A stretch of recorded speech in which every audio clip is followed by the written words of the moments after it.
السلام علیکم۔ ایک حاجی صاحب کافی بیمار تھے۔ کئی سالوں سے ہر ہفتے پیٹ سے 4 بوتل پانی نکلواتے تھے۔ اب ان کے گردے واش ہوتے ہوتے ختم ہو چکے تھے۔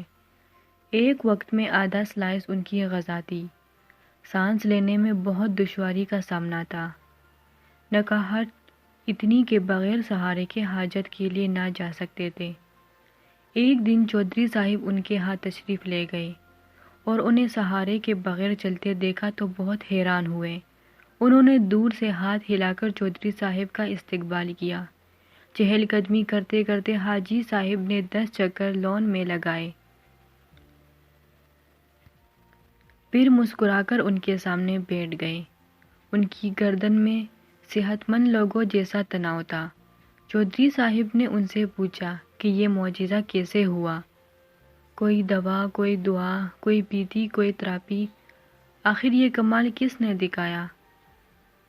حاجی صاحب نے فرمایا، میرے ہاتھ میں ایک ایسا نسخہ آیا ہے کہ اگر دنیا کو معلوم ہو جائے تو سارے ڈاکٹر حکیم بے روزگار ہو جائے، سارے ہسپتال بند ہو جائے اور سارے میڈیکل سٹوروں پر تالے پڑ جائے۔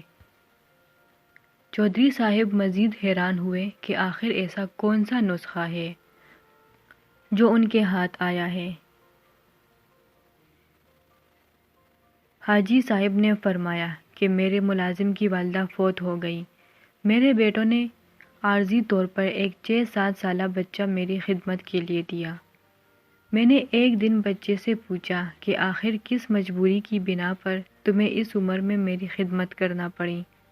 بچہ پہلے تو خاموش رہا، پھر سسکیاں بھر کر بولا کہ ایک دن میں گھر سے باہر تھا، میری امی، ابو، بھائی، بہن سب سیلاب میں بہہ گئے، میرے مال مویشی ڈونگر ڈنگر زمین پر رشتہ داروں نے قبضہ کر لیا۔ اب دنیا میں میرا کوئی نہیں، اب 2 وقت کی روٹی اور کپڑوں کے عوض آپ کی خدمت پر مامور ہوں۔ یہ سنتے ہی حاجی صاحب کا دل پسچ گیا اور پوچھا، بیٹا کیا تم پڑھو گے؟ بچے نے ہاں میں سر ہلا دیا۔ حاجی صاحب نے مینیجر سے کہا کہ اس بچے کو شہر کے سب سے اچھے اسکول میں داخل کرواؤ۔ بچے کا داخل ہونا تھا کہ اس کی دعاؤں نے اثر کیا۔ قدرت مہربان ہو گئی۔ میں نے 3 سالوں کے بعد پیٹ بھر کر کھانا کھایا۔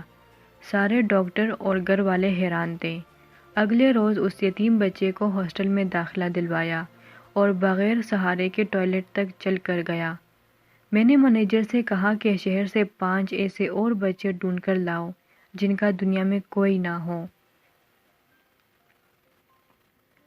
پھر ایسے بچے لائے گئے، انہیں بھی اسکول میں داخل کرا دیا گیا۔ اللہ تعالیٰ نے فضل کیا اور آج میں بغیر سہارے کے چل رہا ہوں، سیر ہو کر کا پی رہا ہوں اور کہکہے لگا رہا ہوں۔ حاجی صاحب سینہ پھلا کر گلاب کی کیاروں کی طرف چل دیے اور فرمایا، میں اب نہیں کروں گا جب تک کہ یہ بچے اپنے قدموں پر کھڑے نہیں ہو جاتے۔ حاجی صاحب گلاب کی کیاروں کے قریب رک گئے اور ایک عجیب فکرہ زبان پر لائے۔